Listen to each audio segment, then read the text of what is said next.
한 시대 사람들이 향유하는 문화는 일종의 그 시대의 유행과 같은 겁니다. 그러므로 우리가 지금 누리는 이 모든 것들도 이 시대의 유행일 뿐이지 옛날과 지금과 비교했을 때 우리가 우월하고 우리가 좋고 너희들은 옛날 거 나쁘다, 낙후된 것이 이렇게 말할 수 없다는 거죠. 그 시대 사람들은 그 시대의 조건 속에서 최선을 다했을 뿐이고 우리는 또 우리 시대에 맞게 또 최선을 다해 사는 것인 거죠. 이런 관점에서 보면 역사에 대해서 좀 더 교묘한 마음을 가지게 됩니다. 제가 이 사진을 수입한 이유는 여자들의 복장 때문입니다. 여성들의 복장인데 옛날 사람들은 여성들은 놀이 복장이 따로 없습니다. 한복입니다. 항상 소녀시대 때부터 한복이 노동복이기도 하고 깨끗하게 빨아입은 한복은 놀이 복장, 야외 외출 복장이기도 했죠. 남자들은 좀 자유로웠는데 다 100% 한복입니다. 수입하다 보니 이런 변화가 눈에 보입니다. 다 한복이죠. 62년도 사진인데 다 한복이죠. 남자들은 양복도 있고 심지어 한복도 있고요. 점프도 있고 뭐 그런 겁니다. 서울에 기차 타고 여행 가는 장면인데 명품 가방을 하나씩 들고 100% 한복인 시대가 있습니다. 그런데 여기도 다 한복이죠. 아이들 소풍 갈 때 따라갈 때 한복 입고 따라왔습니다. 지금으로서 좀 이상하지만 그때는 그랬습니다. 이건 지금 특수문화회 모습이죠.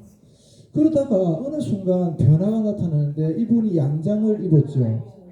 양장을 입었는데 이 변화가 보입니다. 그러다가 67년도에 되니까 18명 중에서 반은 양장, 반은 한복입니다. 그리고 75년도에도 반반입니다. 그러니까 저는 이런 쭉 사진을 시리즈로 모아서 보고 보니까 이 흐름의 변화의 흐름이 한눈에 보이더라고요. 그래서 60년대 중반, 70년대 중반 사이가 변화의 과도기구나 이걸 알 수가 있고요. 그리고 좀 더 시간이 지나면 역전됩니다. 역전. 전체 이 사람 중에서 한복 입은 사람이 2명입니다. 9분의 2. 그 다음에 요거는 10분의 1이죠. 10명 중에 3명만 이제 한복이죠. 이거는 칼라 사진에 나오는 것은 70년대 후반부터 나옵니다. 70년대 후반, 80년대 초에 이제 칼라가 나오거든요. 그렇게 보자면 이제 70년대 중후반부터 이제 한복은 서서히 퇴조하면서 소멸의 길로 가게 되는 겁니다. 그 다음부터는 다 이렇게 바뀌는 겁니다. 이 변화가 단 몇십 년 만의 변화입니다. 자, 보십시오. 여기 다 100% 한복을 입던 시대에서 이렇게 변하죠. 이게 고작 30년 정도 사이에 나타난 변화인데 이 사진들을 쭉 모아서 보면 그 흐름이 다 보입니다. 과도기, 우리가 입고 있는 옷이라든지 들고 있는 손에 휴대폰 이런 것도 다 한 시대 유행에 불과한 것이고 다 먼 훗날에 보면 우리는 어떤 시대의 문화를 즐기고 있을 뿐인 겁니다. 두 번째 수입 자료를 들려준 이야기는요. 이데올로기라는 게 참으로 구체적이고 가깝다는 겁니다. 이데올로기가 엄청 멀리 떨어진 것처럼 보이죠. 저도 그렇게 생각했는데 저는 구체적인 물건들을 수집하다 보니까 물건 속에 이데올로기가 아주 구체적으로 들어있습니다. 그걸 보고 깜짝 놀랍니다. 이런 이데올로기가 이렇게 정밀하게 세밀하게 작동하고 있다는 사실을 알게 되는 거죠. 자, 이 사진을 왜 수집했을까요?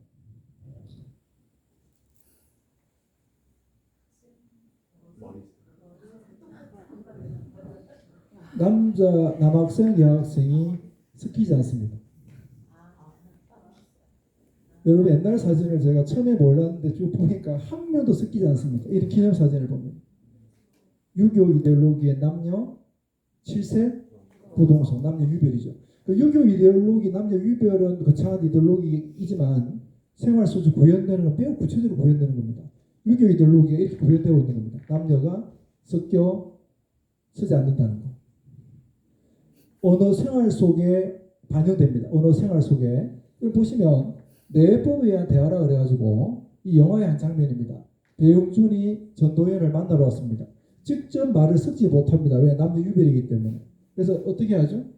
가상의 삼자를 세워놓고 어떤 사람인데 가상을 세워놓고 뭐뭐 하다고 아뢰어라라고 돌려서 말하면 그쪽에서도 뭐뭐뭐 하다고 아뢰어라.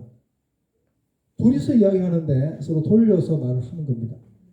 대화, 언어, 생활 속에도 유교 이데올로기가 구현되고 있습니다. 가옥 구조에도 구현됩니다. 조선 후기 때 여기에는 누구의 공간이죠? 사랑채, 남성들의 공간.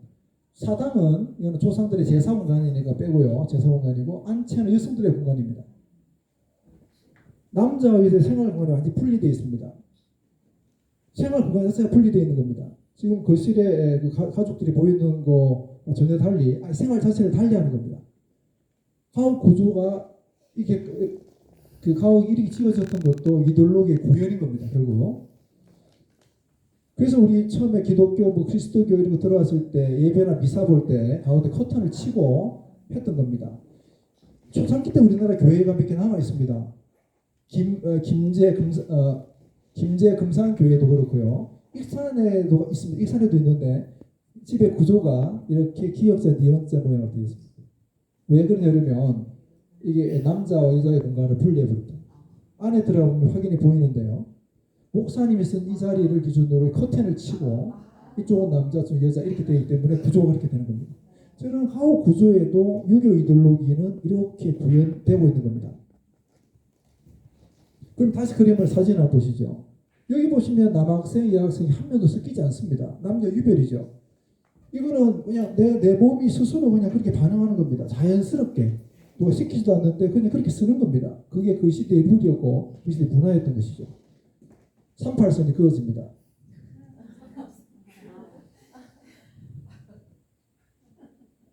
거의 못 봤습니다. 거의 못 봤습니다. 그렇죠? 만약 여기 있는 남학생 한 명 여기 섞였다고 생각해 보십시오. 그 이상한 사람 취급 받을 겁니다. 이 교사님 가운데 서 있을까요? 그리고 이 수학여행 가가지고 여기에 의도적으로 여기에 간격을 두었고 이 여학생을 의도적으로 돌린 겁니다. 이 여학생의 몸을 돌린 이 행위가 이데올로기 구현입니다. 이데올로기, 남의 유별 이데올로기가 작동하고 있죠. 조선이 망한 게 1910년에 망했죠. 그 이후에 몇십 년이 지나도 사람들 생활 속에, 머릿속에, 관습 속에 다 이렇게 생명력을 발휘하고 있는 겁니다. 이 교사는 왜 여기 앉는 걸까요? 다 그 이데올로기를 다 자기도 모르는 사이에 실천을 하는 겁니다. 다 실천하고 있죠. 근데 그거는 잘 모르는 겁니다. 행위 자체는 잘 모르는데 크게 보자면 그런 이데올로기를 실천하고 있는 것이죠.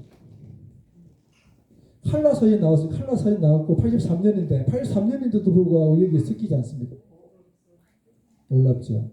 이거 90년대 초반인데 제가 아는 분이 저한테 제공한 사진입니다. 90년대 초반에 찍은 사진입니다. 여기에도 공간이 보입니다.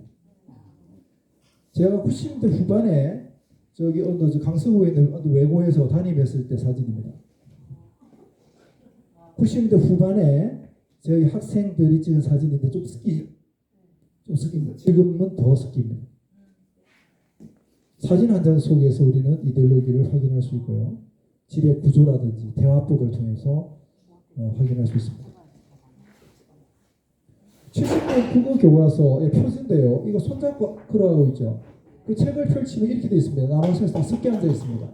그 놀라운 사실은 놀이를 보면 남학생, 여학생이 공부적으로 같이 하고 있습니다. 이상하죠? 50년대, 70년대 교과서를 보시면 죄다 남학생이 섞여서 놀고 있습니다. 이게 현실하고 맞지 않죠? 왜 이렇게 그랬을까요? 이것은 판타지입니다.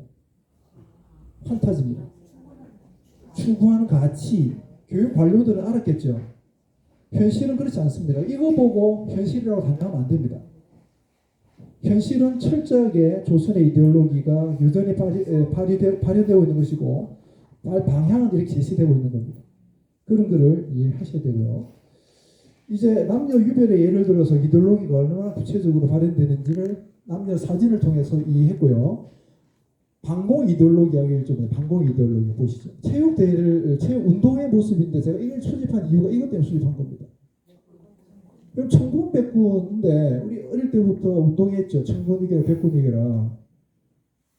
이거를 모르고 보면 원래 그런 모양이라고 생각할 수 있죠. 근데 일제강점기 때 시작된 운동회는요, 홍백전이었습니다. 홍백전이고 일본은 지금도 홍백전입니다. 그럼 뭐가 뭐로 바뀐 거죠? 홍이 청으로 바뀌었죠. 홍이 청으로 바뀐 게 왜 바뀌냐 그러면 현기영 선생의 책에 보면 나옵니다. 붉은색은 빨갱이 색깔입니다. 홍군의 결합 이상하잖아요. 그래서 결국 머리띠에 있는 빨간색에다가 푸른색을 덮어서 머리띠를 만들고 하는 그 이야기가 여기 나옵니다. 분단 이데올로기가 구현되어 있는 겁니다. 청군유계라 이 색깔 하나에도 그게 구체적으로 들어가 있는 거죠. 매우 구체적입니다. 제가 이 책 세 권을 수집했습니다. 이 책이 첫 번째 책이 이 책이고요. 두 번째 책은 이 책이고요. 세 번째 책은 이 책입니다. 모두 신중기라는 한 학생이 사용한 책입니다. 방학 교재입니다. 방학 탐구생활 교재입니다. 이거 세 권을 제가 100만 원을 수집했습니다.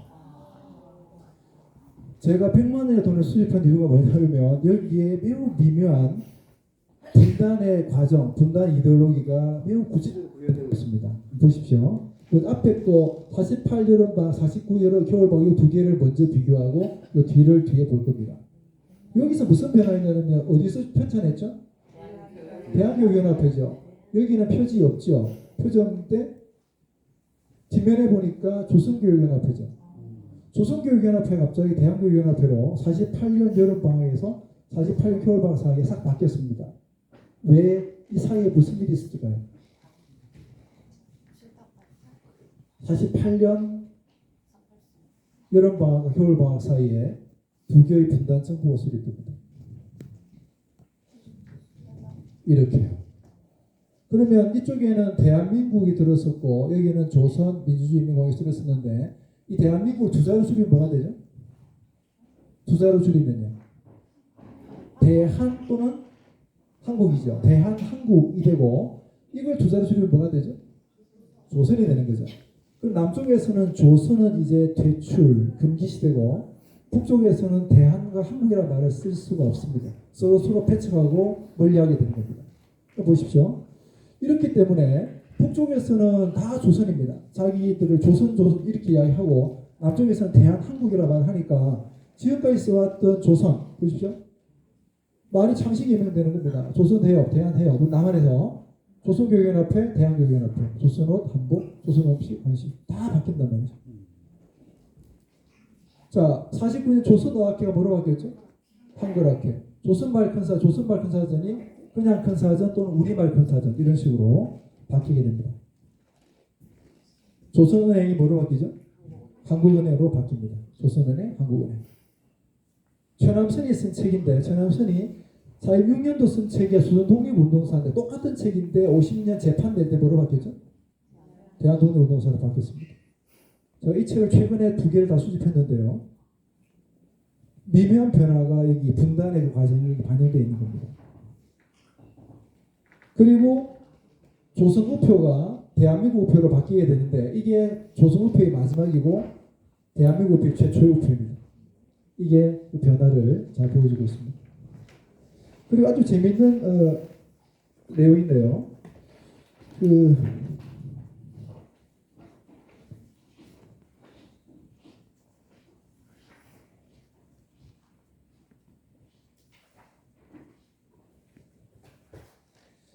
이 14회 런던 올림픽에 참가한 선수단이 출전할 때는 조선 대표단으로 출전합니다. 조선 대표단으로 출전했다고요. 왜냐하면 이게 런던 올림픽이 우리 정부 대한민국 수립 전날 끝납니다. 조선 대표단, 여기도 조선 대표단으로 되어 있죠. 근데 이제 마칠 때쯤 되면 대한민국 정부가 수립되죠.